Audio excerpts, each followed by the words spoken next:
سوال کرنا ہے کہ کہتے ہیں کہ وبا کے موقع پر اذان دے سکتے ہیں کیونکہ یہ کہیں منع نہیں ہے، تو پھر کیا عیدین اور نماز جنازہ پر بھی یہ اذان دی جائے گی؟ عیدین اور نماز جنازہ کے لیے تو اذان دینا منع ہے نا. اور یہ جو وبا کے ٹائم پر تو بزرگ لکھتے چلے آئے اور دیتے چلے آئے. حضرت علی کرم اللہ وجہ الکریم کے کان میں اذان دینا خود سرکار نے حکم دیا تھا. پریشانی کے موقع پر غمزدہ تھے تو سرکار نے فرمایا کہ تمہارے گھر میں سے کوئی تمہارے کان میں اذان دے دے. تو اس طرح کی مطلب ہے کہ اذان دینے کی حدیثوں میں ترغیبات موجود ہیں اس طرح کے مواقع پر.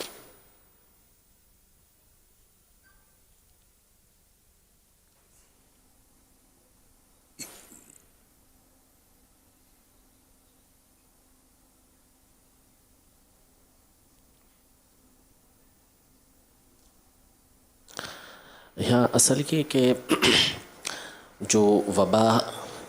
کے موقع پر اذان دینا ہے کہ اس سے وبا اور مصیبت دور ہو،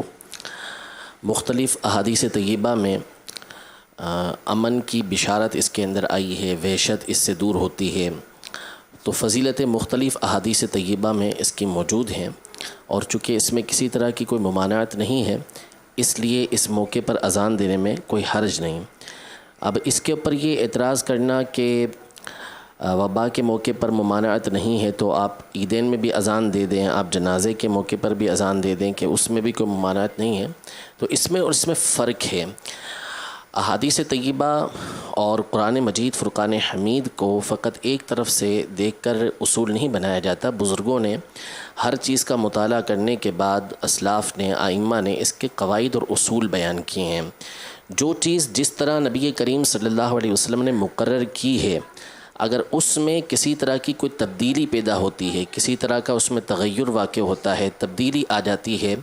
تو ایسی چیز، نئی چیز کرنا یہ ممنوع ہوتا ہے. یہ ایسی بدعت ہوتی ہے جو بدعت قبیحہ کہلاتی ہے، اور ایسی چیز ہوتی ہے کہ جو سنت کو اٹھانے والی ہوتی ہے. تو اگر سنت طریقہ کار کے اندر کسی نئے کام کی وجہ سے تبدیلی پیدا ہو رہی ہے، سنت اس سے مٹ رہی ہے، تو پھر اس صورت میں وہ نیا کام ممنوع ہوا کرتا ہے، منع ہوا کرتا ہے، اس کی اجازت نہیں ہوا کرتی. لیکن اگر کسی نئے کام کی وجہ سے اس سنت کے اندر کوئی تبدیلی نہیں آ رہی، سنت اس سے اٹھ نہیں رہی، سنت اپنی جگہ پر باقی ہے اور شریعت مطہرہ اس کی کوئی ممانعت نہیں کرتی، تو وہ نیا کام کرنے میں کوئی مسئلہ نہیں ہوتا. اس کی ایک مثال اس سے سمجھیں کہ جامع ترمذی کی ایک حدیث مبارکہ ہے، اگرچہ کہ سند کے اعتبار سے اس پر کلام موجود ہے، لیکن ابن عمر رضی اللہ تعالی عنہما ان کے پاس کسی کو چھینک آئی، تو چھینک آنے پر اس شخص نے کہا کہ الحمدللہ والسلام علی رسول اللہ، کہ تمام تعریف اللہ کے لیے اور رسول اللہ صلی اللہ علیہ وسلم پر سلام ہو. تو حضرت ابن عمر رضی اللہ تعالی عنہما نے کہا یہ تو میں بھی کہتا ہوں کہ الحمدللہ والسلام علی رسول اللہ، لیکن حضور علیہ الصلوۃ والسلام نے ہمیں اس طرح نہیں سکھایا. یعنی جب چھینک آئے تو اس طرح نہیں سکھایا کہ ہم یوں کہیں الحمدللہ والسلام علی رسول اللہ، بلکہ حضور علیہ الصلوۃ والسلام نے ہمیں یوں سکھایا ہے کہ جب چھینک آئے تو ہم کہیں الحمدللہ رب العالمین علی کل حال، یہ ہمیں سکھایا ہے. اب یہاں پر یہ دیکھیں کہ حضرت ابن عمر رضی اللہ تعالی عنہما جو سنت کے بہت زیادہ متبع ہیں، وہ یہ ارشاد فرما رہے ہیں کہ چونکہ نبی کریم صلی اللہ علیہ وسلم کے سکھائے ہوئے طریقے کے اندر تبدیلی آ رہی ہے اس لیے اس سے منع فرمایا. لیکن شعب الایمان کے اندر امام بیہقی رحمۃ اللہ تعالی علیہ نے 2 روایتیں نقل کی مختلف الفاظ کے ساتھ کہ کسی شخص کو حضرت ابن عمر رضی اللہ تعالی عنہما کے پاس چھینک آئی تو اس شخص نے کہا الحمدللہ، اور ایک میں ہے کہ الحمدللہ رب العالمین اس نے کہا. تو ابن عمر رضی اللہ تعالی عنہما نے اس سے کہا کہ تم نے بخل کیا،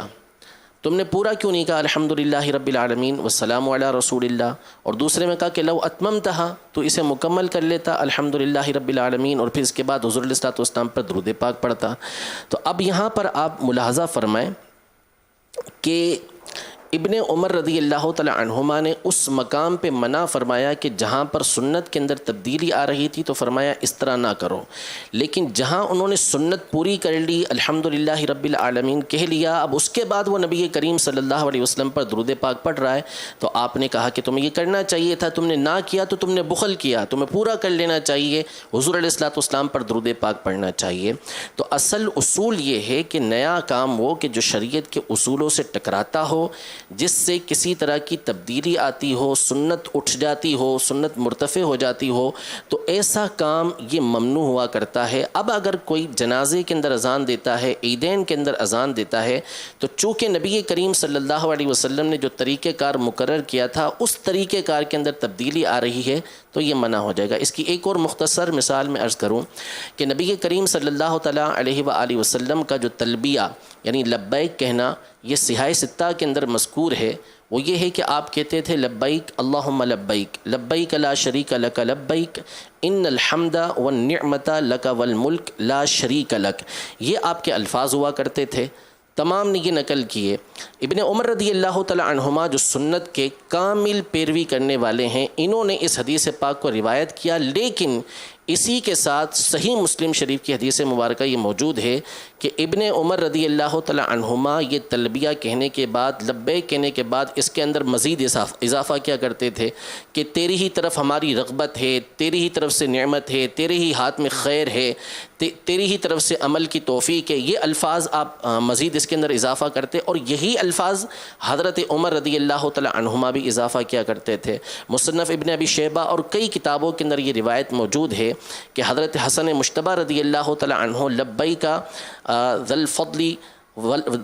الحسن اور الفاظ اس کے آگے کہا کرتے تھے۔ تو اب انہوں نے سنت پوری کر دی جو نبی کریم صلی اللہ تعالیٰ علیہ وسلم نے الفاظ کہے تھے، لیکن اس کے بعد چونکہ جو الفاظ وہ اللہ تبارک و تعالیٰ کی بارگاہ میں عرض کر رہے ہیں اس سے سنت کے اندر کسی طرح کی کوئی تبدیلی نہیں آ رہی، سنت اس سے مٹ نہیں رہی، سنت اس سے اٹھ نہیں رہی، تو وہ کام کرنا درست تھا، اس لیے انہوں نے یہ الفاظ زیادہ کیے۔ اب اگر درمیان میں کسی چیز کا اضافہ کیا جاتا تو وہ غلط ہو جاتا۔ تو اسی طرح وبا کے موقع پر اذان دینے سے، مصیبت دور کرنے کے لیے اذان دینے سے، غم دور کرنے کے لیے اذان دینے سے کسی طرح کی سنت کے اندر تبدیلی نہیں آ رہی ہوتی، وہ سنت کے کسی طرح سنت کے اندر سنت کو اٹھا نہیں رہی ہوتی، مٹا نہیں رہی ہوتی، تو اس کے کرنے میں کوئی حرج نہیں۔ جنازے کے اندر اذان دیں گے، عیدین میں اذان دیں گے تو اس سے سنت کے اندر تبدیلی آ جائے گی، اس لیے اس طرح کرنا یہ منع ہو جائے گا۔ تو وبا کے موقع پر اذان دینے میں کوئی اصلاً حرج نہیں ہے۔ جنازے اور عیدین میں اذان دینا اس لیے منع ہے کہ سنت کے اندر تبدیلی آ رہی ہے، سنت اس سے اٹھ رہی ہے۔ ماشاء اللہ، مرحبا۔